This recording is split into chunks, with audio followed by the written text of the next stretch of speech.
Don't forget to subscribe to the channel at BastienDRÜP TV on YouTube, BastienDRÜP. Hey, this is Bia Javier, and welcome to the overall Drip Experience podcast.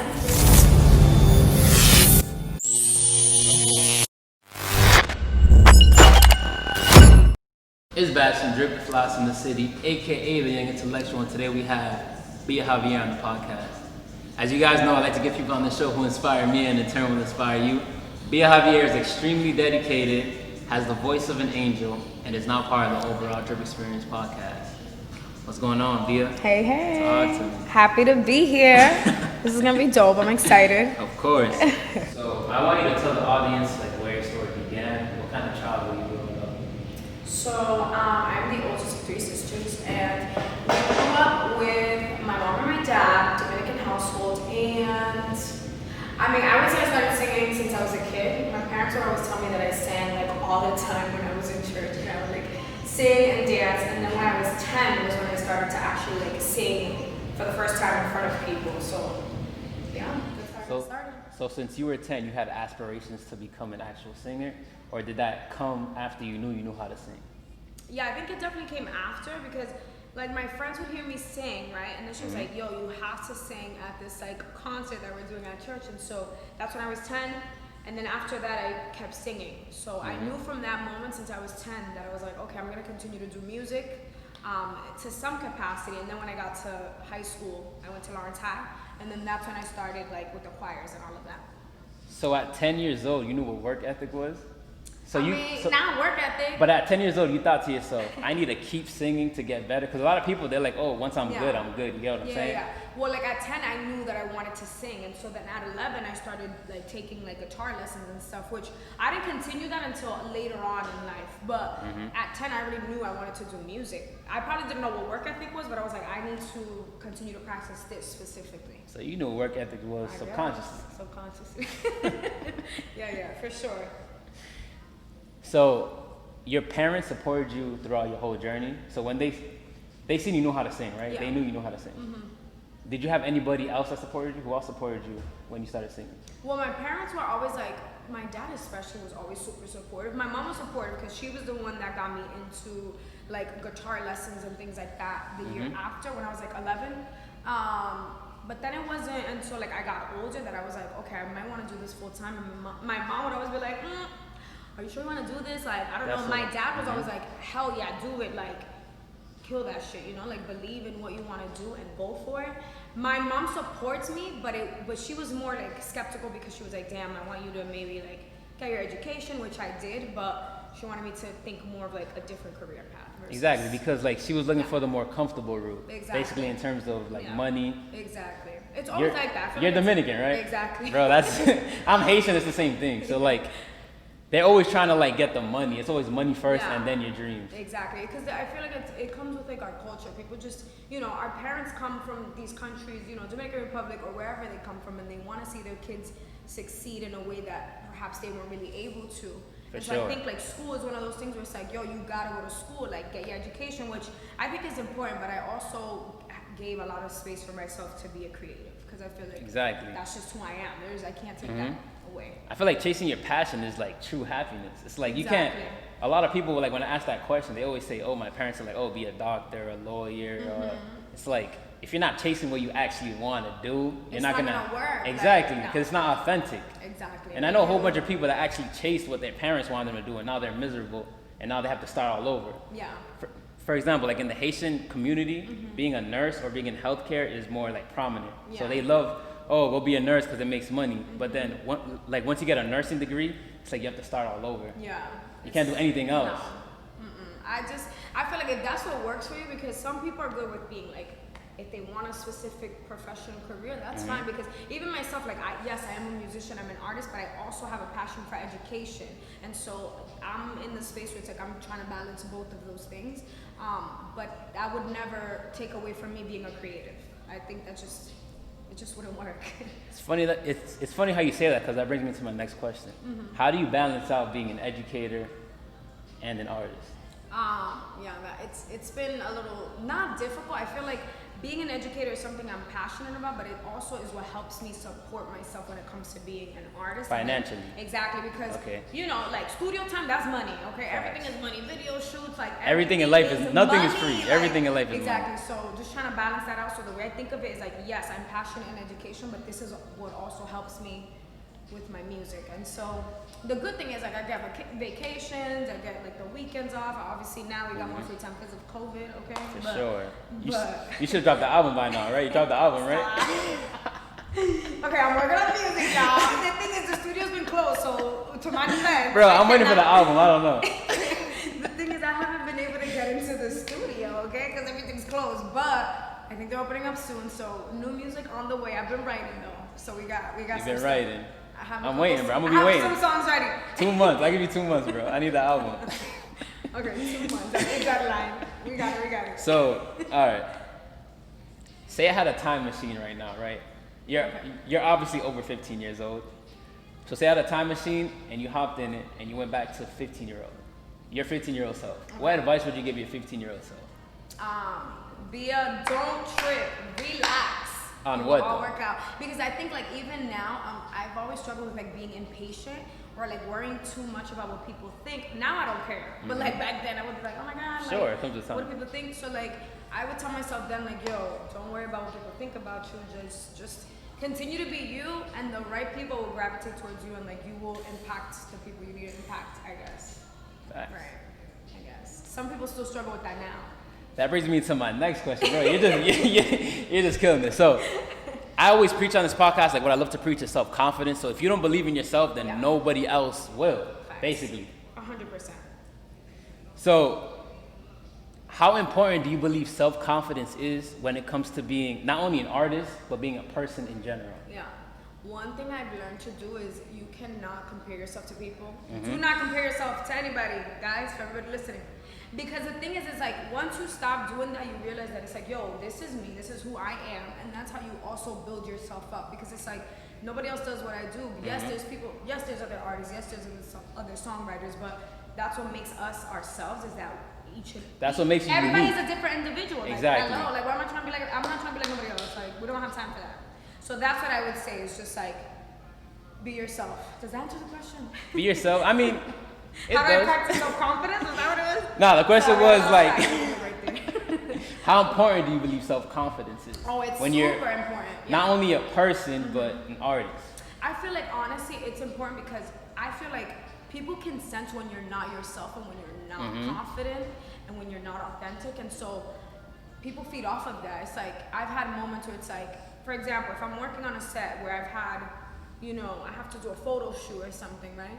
The person that I'm working with will be like, yo, Bia, you need to really feel confident. You need to like really believe in yourself because that translates to the lenses, you know. Energy is contagious for sure. Exactly, and so that's why I said, yo, you get to the point where it's like back then, like a few years back when I started with music, I was like, yo, I don't even know how people are gonna receive this, but whatever, let's just do the music, let's just drop it. And so even then, it was still like for me to get in front of a camera and things like that, like I would struggle with that. And I realized that it's like, yo, if I'm not confident, people are gonna feel that. So you gotta work through that. The fact that you actually did that is commendable. Like you put yourself out there, and that's where the growth came from. Yeah, so you notice after you put yourself out there, you started growing, right? Exactly, and it's a process. Like it's not an overnight thing. Like I'm still like, you know, figuring it out. I feel like my confidence is better 100%, but it's an ongoing. I mean, it's a work in progress. You're never gonna be your most confident because there's always more to do. There's more to do, 100%.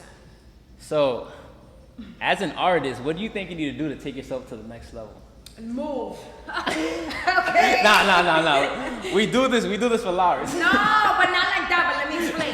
Lawrence will always be home. I'm not knocking it. I feel like Lawrence, and I know this for a fact, we have mad talent here. For sure. And I think it's not. I think in order for you, I'm not saying that Lawrence is a bad space. That's not the case because we do. If I would ever make it, what you think? Like, of course I'm gonna represent Lawrence. 100%. No, because some people come from Lawrence to be like, oh, I'm from Boston. Yeah, it's like nah, no, we're from Lawrence, bro. 978. But I think it's in order for a lot of artists to really excel, a lot of times you have to relocate. And I think that's for many people. Sure. It's not even a Lawrence thing. Like people could be from other like different communities, smaller communities, and move out to like LA, New York, Atlanta, so they can try to develop more of that network and like really, you know, just get to know other people. It's not alarming thing. It will never be alarming thing. Nah, I was just joking. I was Like, let's clear that up. No, you're good. You're good.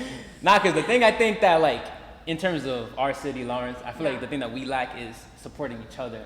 And I feel like 100%. what the other cities have, like Atlanta and New York, they support each other. Yeah. So I think that's why they get catapulted up. For example, like an artist, they'll have people around them.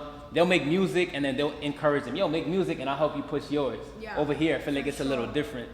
100%. Over here, I feel like you need a co-signer in order for you to be like It's like looked at. It's like, nobody worried about that. Like, you get what I'm saying? I don't know. I'm conflicted a little bit because I feel like you shouldn't need anyone's approval to really do your thing. I feel like you just have to do it. You shouldn't need the approval, but I feel like a lot of the people in the city need that like co-sign for them to actually listen. Because they feel like, oh, if you're just coming up, who are you, bro? You feel me? It's true. And I feel like in other cities, it's a little different. It's like Atlanta's more of a music city. It's like For sure. when you hear a song, you're like, yo, that's fire. And like I've been to New York. I know people in New York. And when they hear music, they try to put you on to the other people. You know what I'm saying? Yeah, for sure. But it's true. It's a lack of support. Not everybody really supports everyone, which I can see that. But at the same time, it's kind of like, yo, when you stop, because I used to struggle with that. Where sometimes I'm like, damn, like people other places will like hit me up and be like, yo, show me love. And then sometimes people in my own city are like, girl, like they don't hit me up or like, they don't show me love.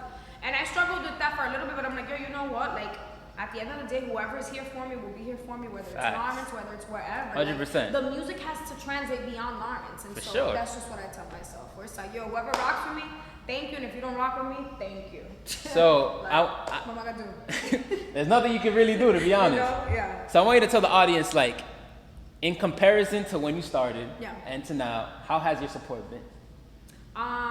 Well. And I want you to be, don't sugarcoat. I want you to be completely honest. For sure. I feel Especially in the city. Let's start off here. I feel like the city, like, it's not, it hasn't been a thing where it's like, oh my God, like, people show me love, but I do receive more love a lot of times from people that don't know me. Like, Sure. I've had people reach out to me overseas that will be like, yo, I heard your music is so dope. People in LA reaching out, people from different cities. I've had producers reach out to me from like Atlanta and have worked with me.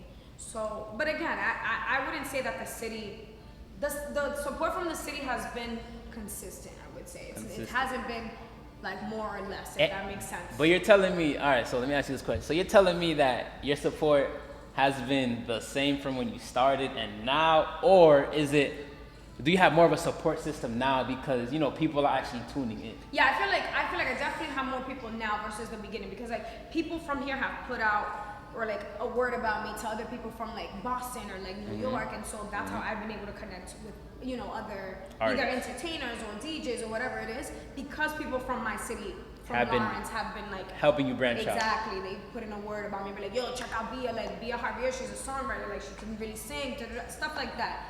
And so yeah, well, not really sing. I don't say that about myself. You do that. You know what I mean? Nah. You could be cocky. It's the overall Drip Experience podcast. Confidence.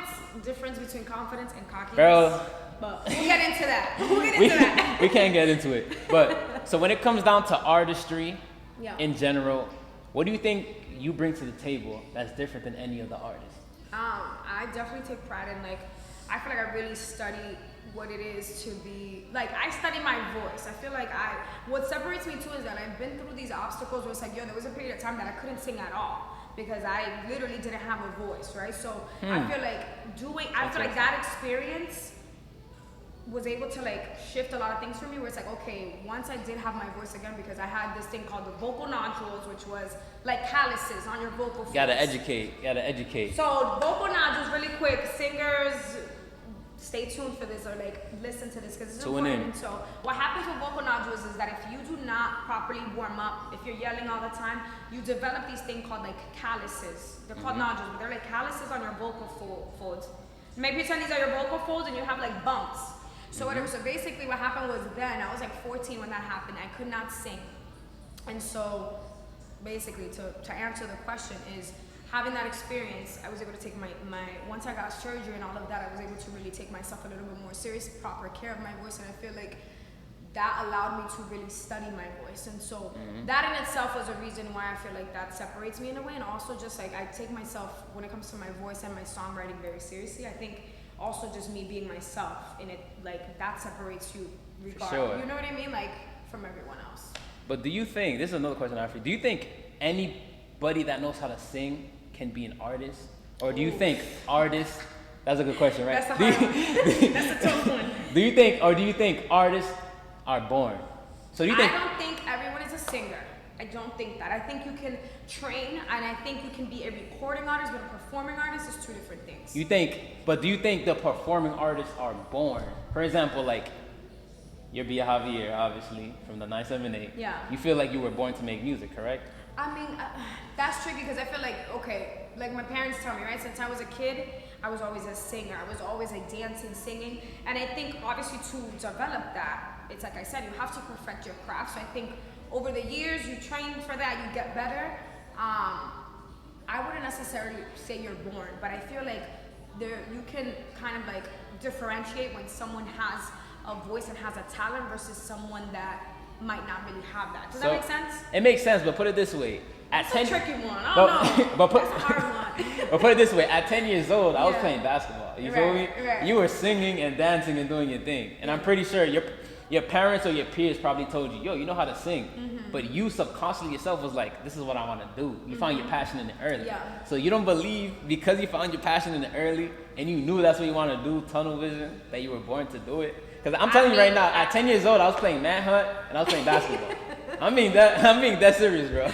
I mean, maybe I was born to be that. I feel like only God knows that. I feel like that's me. Like I'm a very spiritual like being, and I think those like that's already written. Whatever's written for you is in the cards. You know what I mean? Exactly.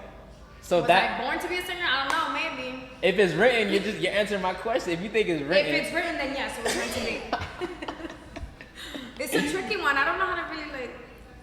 Yeah. And do you think anybody who knows how to sing can be an artist? So do you think a singer can be an actual artist? I mean, it's up to them if that's what they want to do. What I think is like. What's the difference between a singer and an artist?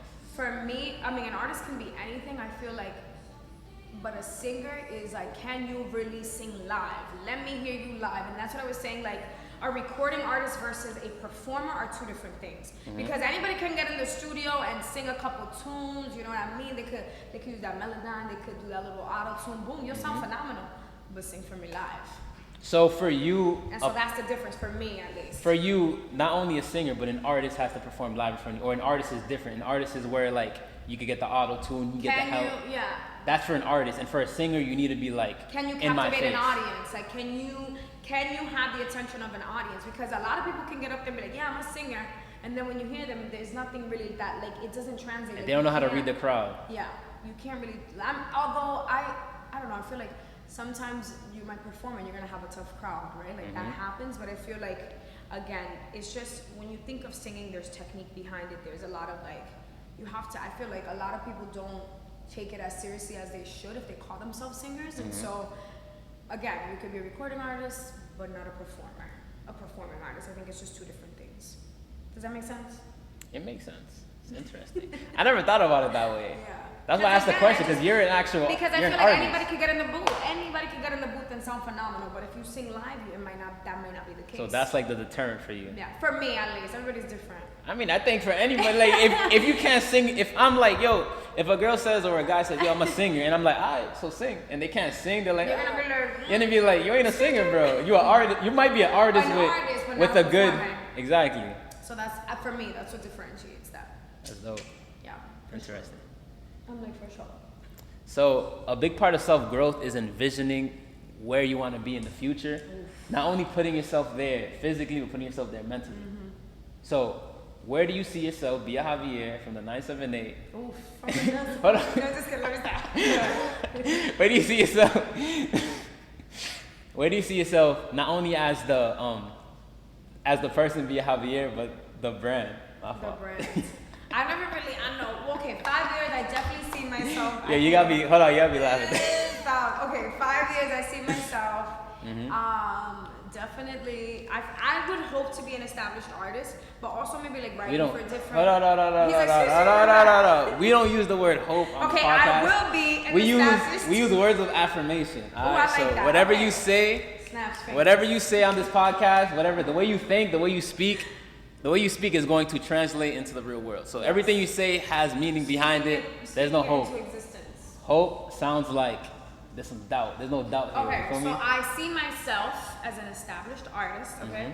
An established songwriter because, you know, a lot of the deals people make, not deals, but like, I would want to be able to get some sort of placements, like writing for different artists, like big artists, you know what I mean? And I think, I know. You know you got it. I know I have that capability and I'm confident in my songwriting. Like my songwriting abilities and my singing. So I see like a combination of both for sure. And what do you think is holding you back? Holding me back? Oof, that's a tough one. Not really a tough one. I think my consistency with making music. But I think the reason why is because I don't want to just put anything out. I feel like I really like to take my time creating and want to make sure that it sounds to the best Quality over quantity. You know what I mean? Quality over quantity, like, for sure. Like, in all, I mean, I feel like I have a good body of work to show, but I think that's one thing. Like, I want to be able to be in the studio more. But again, COVID, blaming it on COVID. But yeah, I think that's my issue. I heard you say COVID a lot, bro. You need to buy some equipment and put a studio in this loft. That's what you need. You're right. Because you can record all day. No, you're right. So, speaking of recording, that's one of the reasons, if you guys follow me on Instagram, why I've been filming a lot in here. So like you'll see a lot of like my covers, me like playing with the bands, because I want to try to stay consistent when it comes to what content I create. So I want to be able to have like, if it's not me dropping original music, like my music, I want to at least be able to have like live performances and, you know, keep that momentum going. When things aren't going your way, what mindset do you have and what do you tell yourself in general to keep yourself going? So for sure, I like to tell myself it's okay to have a bad day, but like it can't be every day. Like I allow myself like a bad day in a week. Like, okay, this is your bad day. That's it. You gotta keep it pushing. But it is hard because we're human beings. We're gonna have our moments. Sure. And like I mentioned before, I'm a spiritual person, so I try to just focus on like, yo, keeping God first. Like God got you. It's okay. This is God first and you follow. God first and you follow. For sure. 100%. Yeah. So that's how I would say. Answer that question. What do you struggle with now, though? And I want you to be transparent. I don't want you to be honest. I want you to be transparent. Okay, guys. Straight up. I want people to learn from Straight up. From the artist Bia Javier. Yes. I want you to be transparent. I want as transparent as you can. So I would say, and I think a lot of us can relate to this, body image. My body image. And like I said earlier, I feel like my confidence has become better throughout the years. But I still struggle with like, you know what? Like I'm a thick girl. That's just what it is. Like I'm not gonna be a skinny mini, and that's okay. And like embracing that and accepting that. But there are moments where I'm like, oh my god, like let's go to DR, honey. Let me go get this lipo, which is horrible. But I'm like, and no shade. If I believe that as a woman, if that's what you want to do and you want to feel beautiful in that way, then by all means. But like for me, yeah, I get those moments where I'm like. Like I struggle with that. Gotta embrace it, man. But I feel like, yo, it's a part of the process. Like we all have something that we might not be 100% confident about, and that's okay, and that's what makes us who we are. Like I feel like personally, like you said, religious or religion, I feel like God doesn't make mistakes. So if you're a naturally thick person, and that's how you were meant to be. Hey, I like you gotta appreciate that. It's true. Yeah, straight up. So I'm gonna move the conversation over to influence. All right. So the Bia Light EP. Oh, okay, I see it. It's fire. Knowing the name. I rock with it. What was the inspiration behind the project? Oh, okay. Okay, so funny story. The name Bia Light, it came from a conversation I had with a friend, right? And so I was having a tough time, like creating music, a tough time at work. And then, you know, I was having a conversation with him and he was like, yo, remember, you're a light. He's like, be a light. And I was like, oh my God, be a light, that's so cute. So I was like, oh my God, I'm so ridiculous. But yeah, so because, you know, instead of like be a light, it was just like my name and then light. So I was like, yo, that's dope. I was like, oh my God. So then like a month later or something, I was like, yo, I'm taking that for my EP name. That just like stuck, to be a light. So I was like, okay, cool. And so with me, it was just music that I created that I was like, okay, let's just do a mini EP. Let's take these 2 songs, which, you know, is the Be a Light project. And you dropped that in 2020. Yeah, I dropped it. Was it 20? Yeah. January-ish, February. It was right. I think it was beginning of COVID actually. It was 2020. Yeah. Yeah. So I did that song. The first record produced by Ludi. Shout out Ludi. And then second record, shout out Zay. We actually had on the podcast. He's featured in that. Yes, shout out to my guy Zay. Yes, Zay. So they both killed it. And yeah, it was super dope. Super dope. So we got some 978. Some 978 flavor in there. Yes. For the city. Producers. Yeah. So, how do you go about writing your music? And I want you to like look at the camera right there and explain to the audience your process. That's a tough one. Let me tell you. Because every question's a tough one. Everything is tough, but like, okay, the thing is with writing, a lot of times it just comes to me. I swear to God, like I'll be like, bro, I believe you, bro. I'll be sitting down and I'm like, okay, boom, and the way it works for me is like I think of melodies. So like I'll sing something to myself and then put words to it. Or a lot of times, people just send me beats and I'm like, oh, this record sounds dope. Let me write to it. So that's my process. Writer's block is very real, so a lot of times I have to take breaks because if I don't take breaks, then I cannot finish a record. It's like I'll have a chunk of it, and then my brain just is blank, and I'm like, oh my God, okay, let me revisit this, and then I'll get it done. So that's my process. Everybody's process is different, though. So does that make sense? So you're saying so your process is basically it coming to you naturally when you hear a beat or something? I mean, yeah, but like sometimes it wouldn't even be okay. Let me explain. So let me get a little more specific with the question. So like. Basically, like when you want to make a track or whatever, do you go look for the beat first? Does it start with the beat? Does it start with just words that are just coming to your head? Sometimes I could have a record that is sitting. When I say a record, I mean a beat. So if I have a beat and it's sitting there, I'm like, okay, let me write to it. But a lot of times, I'll write my own stuff, completely a cappella, no music, no nothing. And then people will send me beats, and I'm like, oh shit, this might work for this, like whatever I have written down will work for this record. Okay, so sometimes I write to it, and sometimes I don't. Okay, so and sometimes you can just place what you already have written into a record. Or something. Well, the beats that I get, yes. Oh. And I'm pretty sure a lot of people hit you up for like hooks or just vocals, right? Yeah.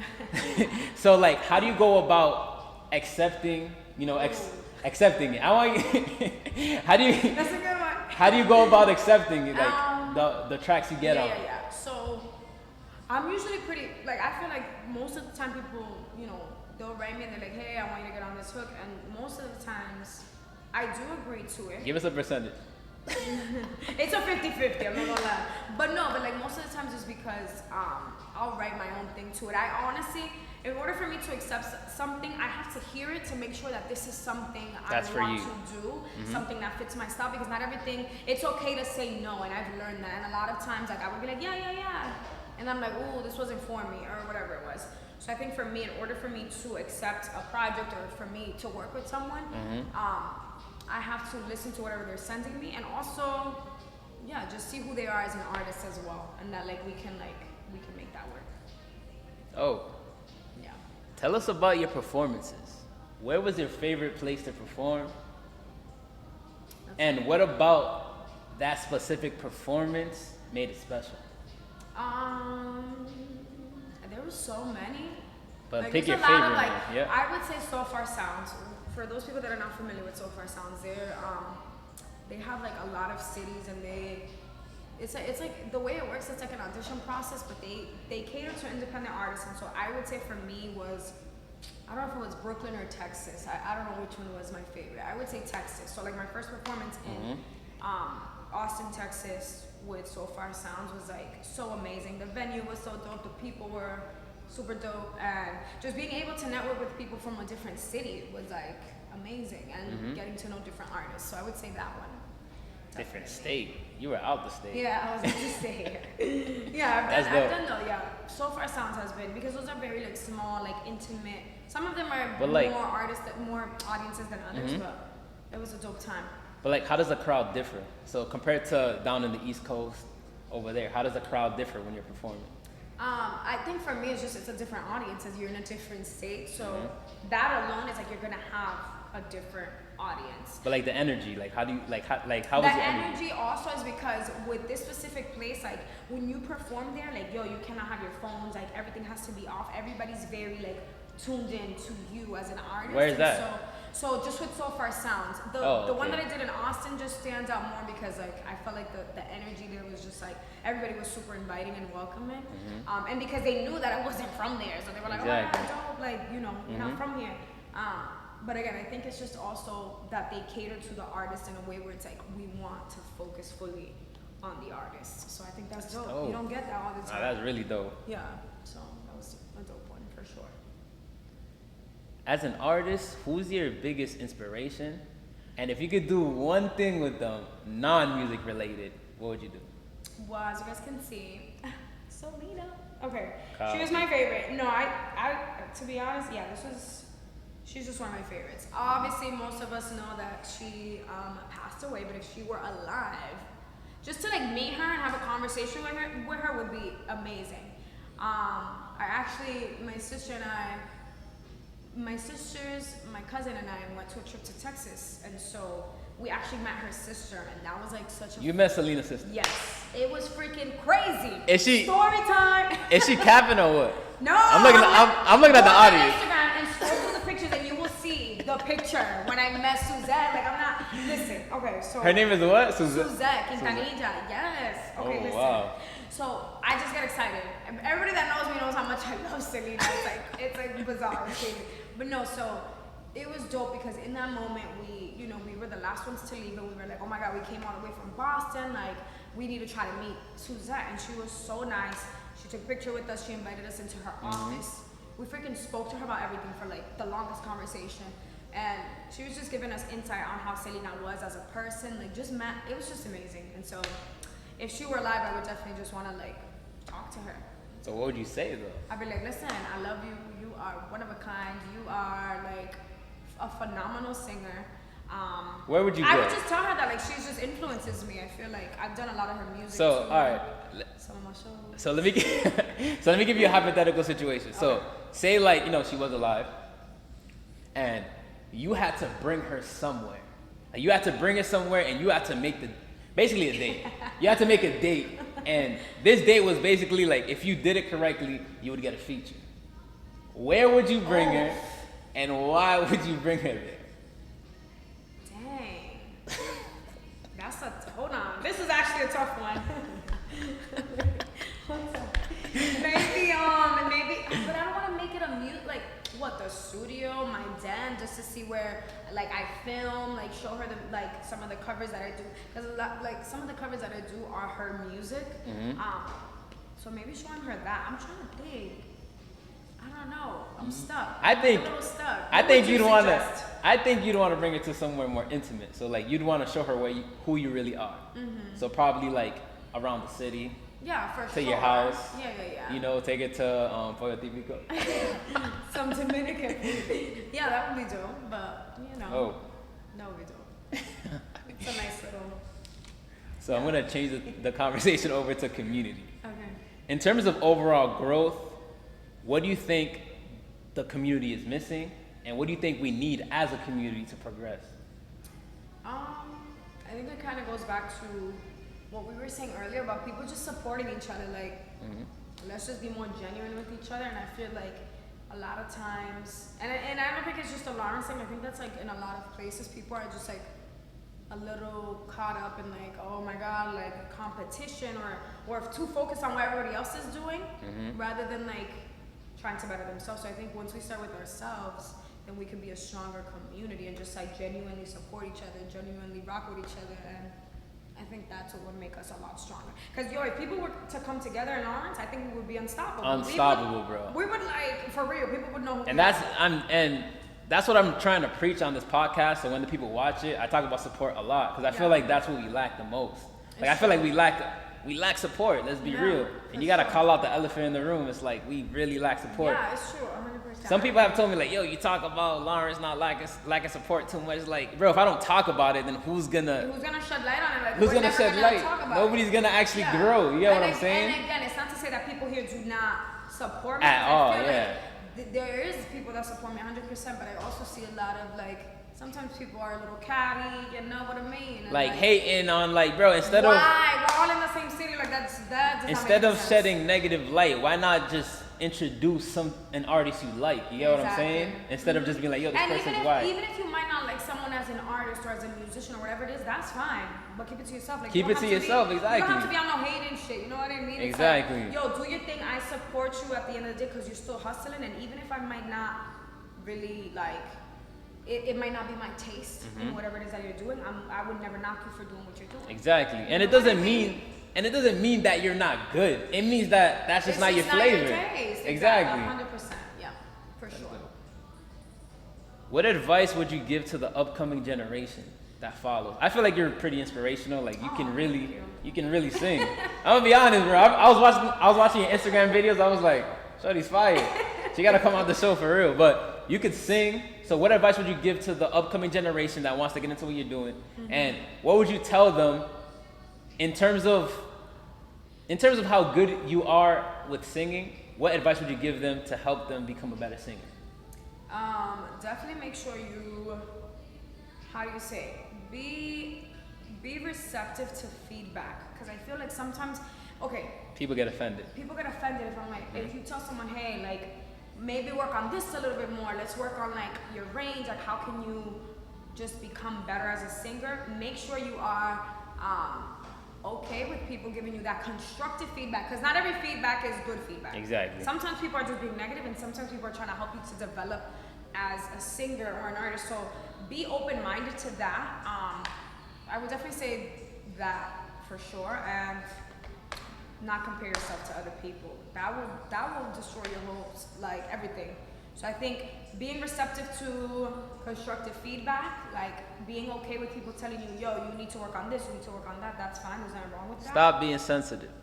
Yeah, no, but it's true, because, and I get it, because as an artist you might be sensitive because this is your music, like this is what you do. Exactly. But you also, in order for you to become better, you have to hear people out. Because a lot of people, like, the people that know what they're talking about are trying to help you out. And yeah, and just be yourself, don't compare yourself to other artists or other people, because that's not good. Self-destruction. Yeah. What impact do you want to leave on the world? Oh, And when people hear the name Bia Javier, what do you want the people to think of? Just like a genuine person. Like, this was someone who made music, felt her music, and did everything with love. Like, that's just what I want to be remembered for. Like, just a genuine person that, like, loved to do her music and had that impact on people. Like, whenever people meet me, I want people to be like, yo, she's just like a dope person. Like, you feel that energy, and that's just what I want to translate, like, through myself as a person, but through my music. Yeah, just good energy. That's dope. I'm gonna transition to a little game. A game? Let's go. You ready? Yeah. The game is called Say That, right? Say that. It's called Say That. Okay. So I'm gonna say a word or a phrase, and you tell me. So you can think about the answer, but tell me what comes first to your mind. So don't think about it too much, but don't think about it too much. Sorry. Too much. All right, so I'm gonna give you a couple words, a couple phrases, and then you're gonna tell me what comes to your mind without thinking too much. Yeah, exactly. Okay. Let's And it's brief responses. You get what I'm saying? So but it's it not has to be like quick, right? Like, I can't. It's not like crazy quick, but it's like brief. Okay. You get what I'm saying? Okay. So the first question is, what is your biggest fear? Biggest fear? Oh my God. Wait. I can't. Losing my memories. Like, not having any recollection of anything. No recollection? Oh my God, that's scary. Why is it like, scary? losing my mind, like, that's scary. I don't know. I would want to remember these moments, you know? I would say that. That's what brings you joy, right? Yeah, like, you want to remember shit? I don't know. I think that's, probably one of my biggest. Yeah, for sure. Is a thumb considered a finger? Yeah. What? Yeah, what you mean? A thumb is considered a finger? I mean, it's a thumb. A thumb is a thumb. But if a thumb wasn't if a thumb wasn't a thumb, it would be a finger, right? Like, but it is a thumb. Label this a thumb, like, it would just be a finger. Like, what you mean? If we did it, but it's a thumb though. Alright, got it. That's so annoying, dude. No, it's a I got you. A thumb is a thumb is a I don't know. A thumb is a finger. It's both. I don't know. Oxymoron. No, just kidding. It's not an oxymoron. I lied. I got you. Is water wet? Yes. Why is it wet? Because it's water. What? Bro, what are you talking about, man? Bro, I'm out, man. Water. If you were to throw water on me right now, it would be wet. Like, what you mean? So you think water is actually? So you think because if somebody throws water at you and you get wet, it's so wet? when you drink it, it's like, hello. But don't you think it needs to be exposed to a certain element for it to be actually wet? But then how would we ever, like, yeah, exactly. Like, if you throw water on me, I'm wet. So then therefore the water is wet. But water has to be exposed to oxygen in order for it to be wet. So water, therefore, is not like, wet. That's the only way we would know that it's wet, right? Like, hello, right? I know you guys feel me. I know. No.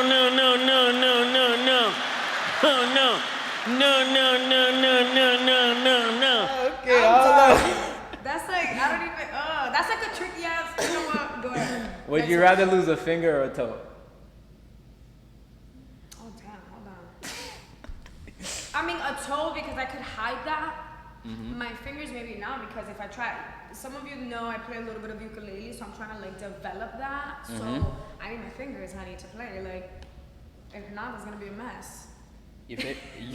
Your favorite thing about Lawrence? I don't know. There's so many things. The food, we got bomb ass food. We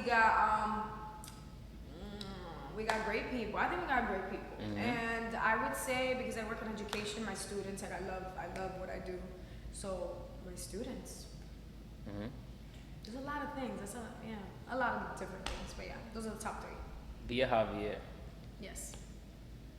Like that's That's it? Bia Javier. Like you gotta give me what you think about Bia Javier. Oh, wait, about myself? That's you, right? Oh yeah. I'm like, what you mean? So give me so give me a 1-word answer. Bia Javier. The first thing that comes to your mind. So these are gonna be phrases. Damn, wait. So who am I? I would say. 1 word. Dang. I'm gonna give you. Love. That's I'm gonna give you a couple. I'm gonna give you a couple words because in the beginning I said words or phrases, and you just tell me what comes to your mind. So I would say, oh my god. Okay, love. I would say. That's it. Love. Copy. Lawrence. 1 word. You want a word? You gotta go quick. Hold on. It's supposed to be rapid fire. Oh my god. Great, because I got mad. You know, my family, my friends, we're all from here, so great. Mm-hmm. Confidence.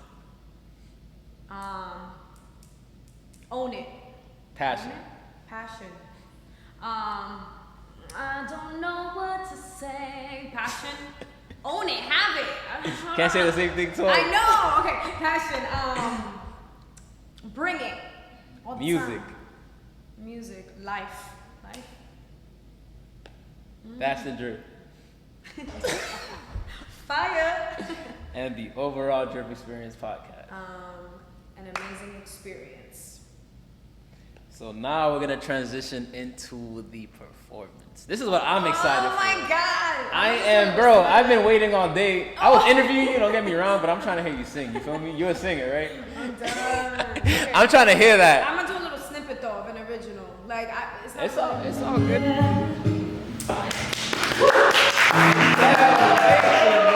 Us on Instagram at BastienDRÜP at Bia Javier. Yes. The music is available on all digital platforms, Spotify, Apple Music, even on Amazon. Everywhere.